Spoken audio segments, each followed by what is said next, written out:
Hello मंडळी, आपण आज गुळ आंबा मुरब्बा बनवत आहोत. हा 2 किलो आंबा आहे.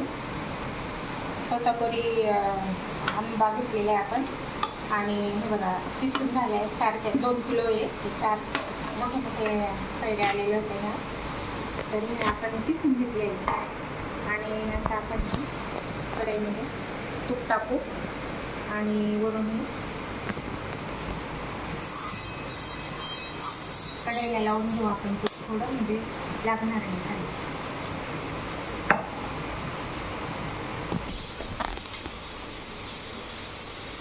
आता आपण हे सगळं आंब्याचा पीस याच्यामध्ये टाकून घेऊ आणि हलवत राहू. सतत त्याला फिरवत राहायचं, उलटं पालटं फिरवत राहायचं. हा जेणेकरून खाली लागणार नाही.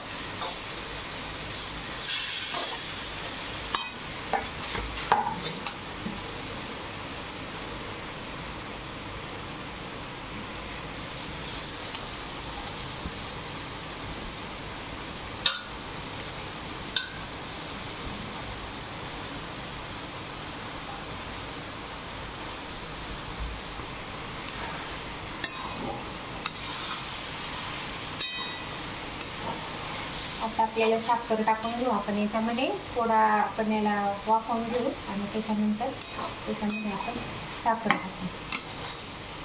मी गूळ आणि साखर दोन्ही पण टाकणार आहे. दोघी टाकणार आहे, म्हणजे दोघांची टेस्ट येईल, गुळाची पण आणि साखरेची पण. आणि थोडीशी जायफळ, विलायची असा मसाला मी याच्यामध्ये वापरणार आहे.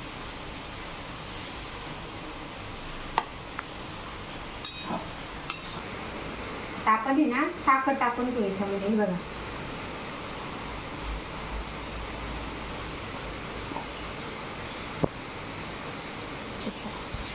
आपण 2 किलो कैरी घेतलेली आहे.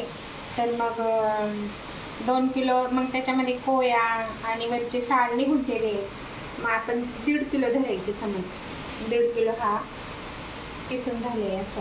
तर मग मी याच्यामध्ये हे बघा साखर टाकली अर्धा किलो आणि हा गूळ टाकला. म्हणजे जवळजवळ 1 किलो आपण गूळ आणि साखर मिक्स टाकतोय. तर 1 किलो आपण साखर आणि गूळ टाकलेलं आहे.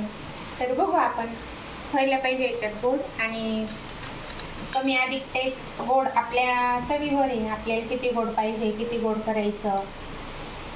तर मग मी 1 किलो गूळ आणि साखर दोन्ही मिक्स, अर्धा किलो गूळ आणि अर्धा किलो साखर असं प्रमाण घेतलेले आहे.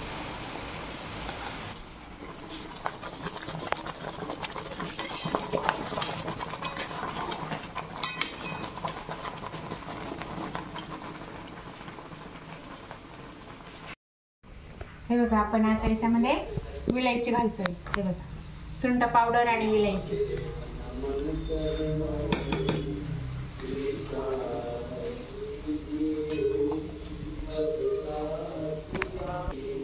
आपण आता विलायची घालून घेतली आणि टोटल आपण हे ना जवळजवळ अर्धा तास याला मंद आचेवर फिरवत राहिलं साखर टाकून. अजिबात असं मोकळं सोडलं नाही, त्याला सारखं फिरवावं लागतं. हे बघा आता आपली अशी आता थंड होऊन बरोबर आपला जसा घट्ट होऊन जाईल, आवळून जाईल तो गार झाल्यावरती. अजून गरम आहे. आत्ता गॅस बंद केला मी. आता हा आपला मुरब्बा तयार झालेला आहे. करून बघा, खूप टेस्टी असं मुरब्बा झालाय हा. हे बघा किती छान दिसतंय, लसलुशीत मस्तपैकी. हे बघा किती छान कलर आलाय. आपण त्याच्यामध्ये सुंठ पावडर, विलायची पावडर हे सुद्धा टाकून घेतले. तर खूपच सुंदर झालेलं आहे. तुम्ही पण करा आणि कसा झाला मला सांगा. टेस्ट तुम्ही पण बनवा. खूप छान रेसिपी ही. हे बघा लहान मुलांना जामसारखं पोळीबरोबर खूप सुंदर, आपण उपासाला सुद्धा खिचडी बरोबर खाऊ शकतो. असा आपला मुरब्बा छानपैकी तयार झालेला आहे. धन्यवाद मंडळी. सबस्क्राईब करा, लाईक करा आणि फॉलो करा.